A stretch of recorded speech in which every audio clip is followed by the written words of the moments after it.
Ayan guys, habang pauwi tayo, meron tayo na ispatan ng mga naka-Halloween costume. Ayan sila oh. Nung umpisa, inisip ko may pupuntahan silang party. Kaya pinitikan natin yan. Ayun oh.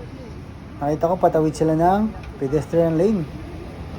Kaya sinundan natin yan kung saan sila papunta. Ayan, habang papatawid guys, nakita ko isang babae. Meron siyang pinulot. Ayun oh. O diba? Yun pala guys, mga ano sila, volunteer sila. Namumulot sila ng mga cigarette butt, mga kalat-kalat and everything. Yun lang. Nandito na lang, bati-bati tayo. Bye-bye.